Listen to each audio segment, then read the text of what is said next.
Assalamualaikum warahmatullahi wabarakatuh. Waalaikumsalam warahmatullahi wabarakatuh. Anak-anak sekalian, alhamdulillah kita bisa ketemu. Gimana kabarnya? Baik. Untuk memulai pembelajaran kita di pagi hari ini, marilah kita berdoa. Silakan dipimpin berdoa. Berdoa. Mulai. Silakan berdiri untuk menyanyikan lagu Indonesia Raya. Baik anak sekalian, saya cek kehadirannya dulu. Terakhir, Ramadan Mega, Reza.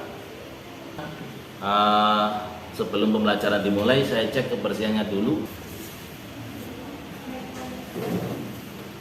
Kemudian semuanya pada pagi hari ini bawa HP, ya. Ada paketannya ya. Nah, acuan pembelajaran kita pada pagi hari ini, ya tata tertibnya adalah setiap diri kalian ya bebas untuk menyatakan pendapat. Silahkan, yang aktif, yang kreatif. Ya. Nah, siapa ini? Kalau ini, Ustaz Abu Somad. Kalau ini, Ustaz Adi Hidayat. Bagus. Kalau ini, Ustaz Khalid bahasa lama. Gak ada yang kenal kalau ini.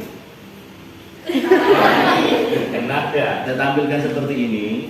Nanti yang kita bahas hari ini ya kira-kira seputar yang gambar gitu loh. Baik anak-anakku sekalian, kemarin kan kita membahas pelajaran ya bab terkait apa yang kemarin kita ajarkan? Pernikahan. Masih ingat ya tentang pernikahan? Berapa syarat sahnya nikah kemarin?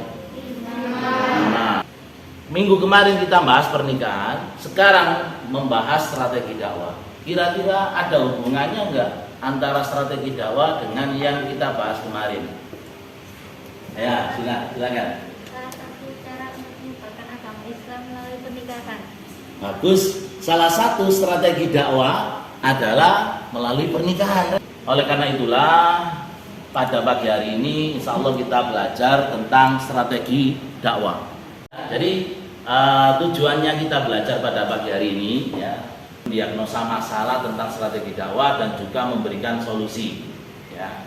Dan yang terakhir ya, keterampilannya adalah kalian bisa menyajikan konsep mapping itu ya. Kompetensi yang harus kalian kuasai tentunya adalah kalian bisa mendiagnosa, memberikan saran tentang strategi dakwah ya. Kenapa ini penting ya? Karena nanti di masyarakat kalian akan menjumpai, dan beban untuk dakwah itu bukan hanya para pedai. Bacakan surat An-Nahl ayat 125.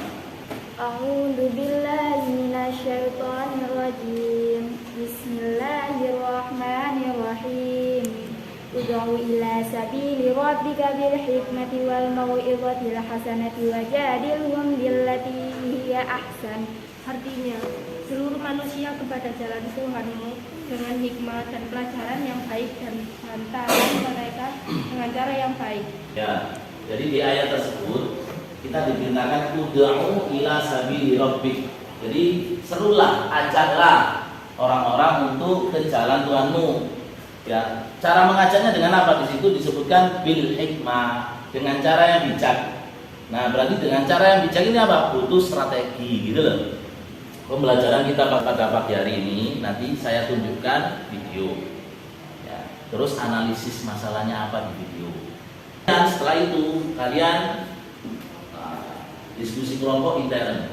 Setelah itu kalian maju sesuai dengan kelompoknya dan mempresentasikan konsep mappingnya.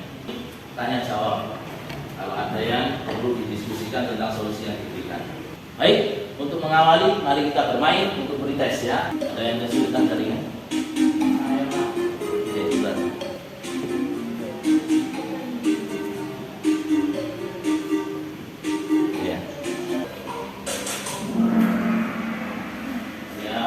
Pesisir pantai itu menunjukkan perdagangan. Dulu jalur perdagangannya melalui pantai dulu. Jadi Islam itu sampai sekarang kalau kalian lihat ya, rata-rata misalnya Wali Songo itu pesisir pantai. Ya, Ampel, Surabaya pesisir pantai. Ya, Sunan Giri, Gresik pesisir pantai. Demak pun pesisir pantai gitu. Karena dulu itu awalnya perdagangan dari Arab, ya, dari Gujarat, ya, dari Cina, itu itu melalui jalur laut. Peringkat pertama adalah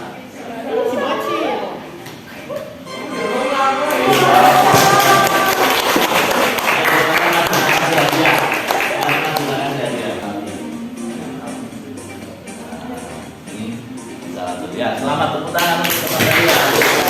Tadi kalau melihat pretest kalian saya lihat sudah cukup banyaklah pengetahuan tentang strategi dakwah. Tinggal kita perdalam ya, bagaimana strategi dakwah yang harus kita lakukan terutama di era milenial seperti saat ini.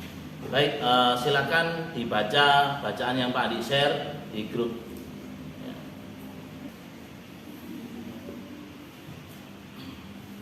Silakan dibaca.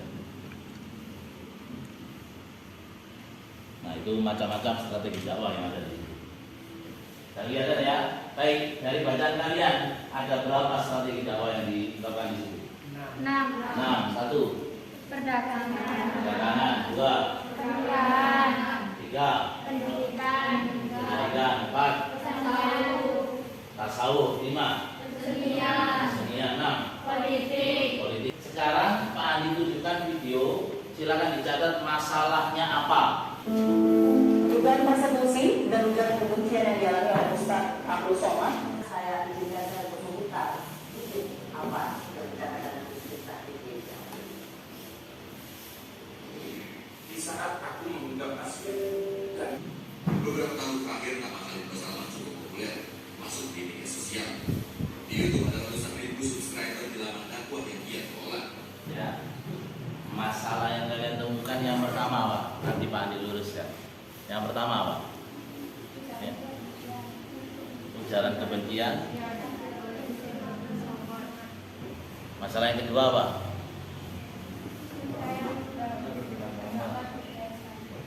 Yang ketiga apa masalahnya? Pembubaran pengajian. Baik, sekarang silakan berkumpul berkelompok yang Pak Adi bagi, dibahas masalah itu, nanti dipresentasikan ke depan. Silakan.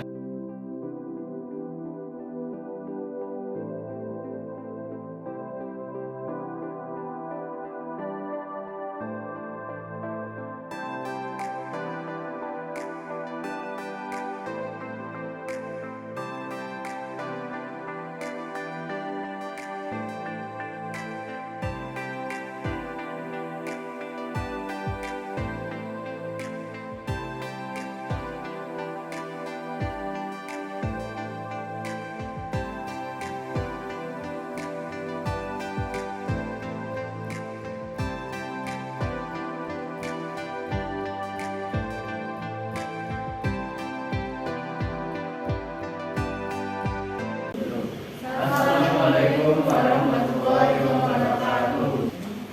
Ingin mempresentasikan masalah dakwah di gereja. Menurut permasalahan tersebut, beberapa pandangan ulama menyatakan makruh masuk gereja atau tempat ibadah agama lain. Sebagai mazhab Syafi'i tidak membolehkan nabi muslim masuk ke dalam tempat ibadah non-muslim kecuali mendapat izin. Kami dengan berceramah di gereja bisa justru membuat seorang mu'alaf di Amerika Serikat balik kembali ke jalan Islam setelah dia sempat dibuat kecewa usul Islam yang ajarannya cenderung mengajak untuk membenci. Penyelesaian mengambil dari berbagai pandangan ulama, ada banyak penjelasan setelah mengutip dari pendapat Ustaz Abdul Somad dan Ustaz Ali Hidayat. Kini ada penjelasan dari Biayah soal hukum orang Islam masuk tempat ibadah agama lain. Untuk mengatakan haram atau tidaknya orang Islam masuk tempat ibadah agama lain bisa dilihat dari tujuannya serta dasar hukum yang dipakai. Pak, bagaimana kalau kayak terjadi bencana banjir, lalu itu semua kayak tempat yang bersih itu tidak ada kecuali di gereja gitu. Yang untuk beribadah itu gimana? Kalau dari sudut pandang saya mungkin boleh, soalnya itu keadaannya darurat, jadi tidak ada tempat lain. Sekian presentasi dari kami kelompok 2. Assalamualaikum warahmatullahi wabarakatuh. Assalamualaikum warahmatullahi wabarakatuh. Di sini akan mempresentasikan hasil diskusi kami, yaitu tentang ujaran kebencian terhadap Ustaz Abdul Somad di Pulau Bali. Ada beberapa fakta. 1. Doa untuk berceramah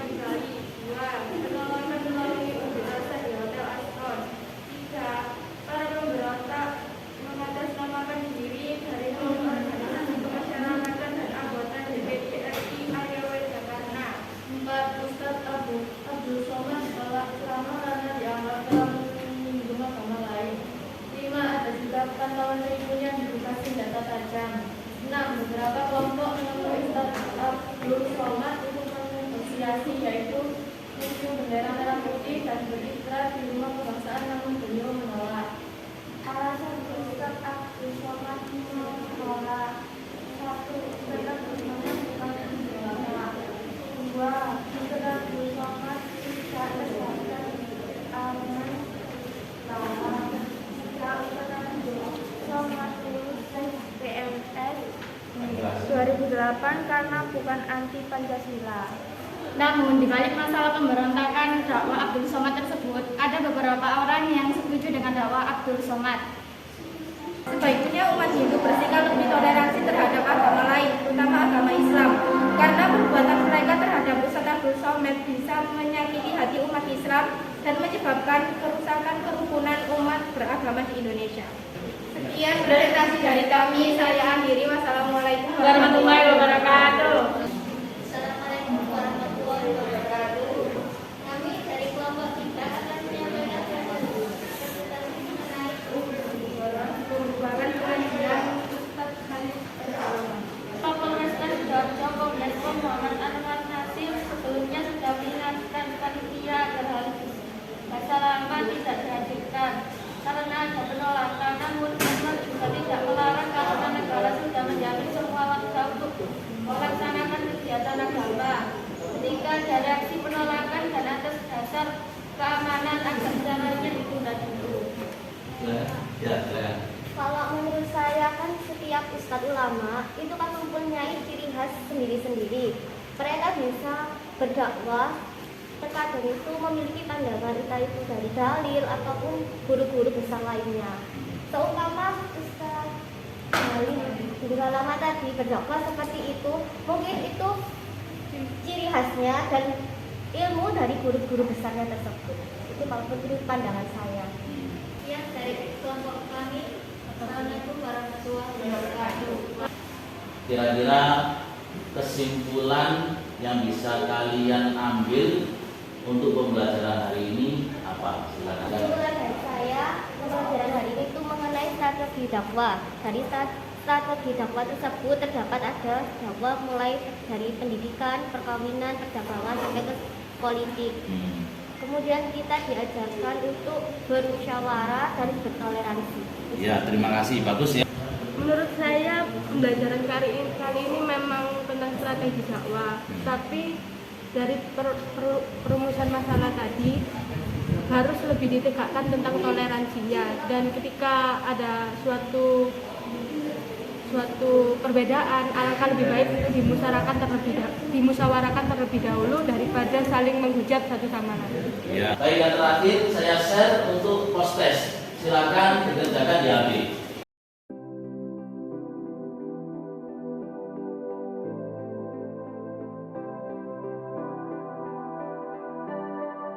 Baik, sekarang anak-anak sekalian, di akhir pembelajaran Pak diminta kalian untuk refleksi masukan dari kalian ya. Bagaimana pembelajaran hari ini kira-kira? Menyenangkan apa tidak? Kekurangannya menurut kalian apa? Silakan disampaikan. Apa yang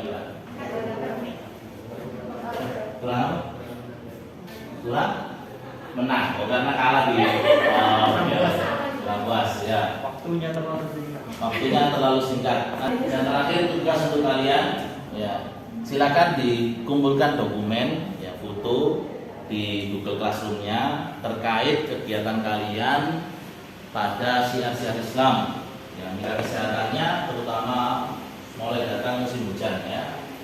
Masa pandemi ini yang dijaga terutama mungkin ini sekian dari Pak Andi pembelajaran kita pada pagi hari ini. Kita akhiri dengan bacaan hamdalah. Alhamdulillah.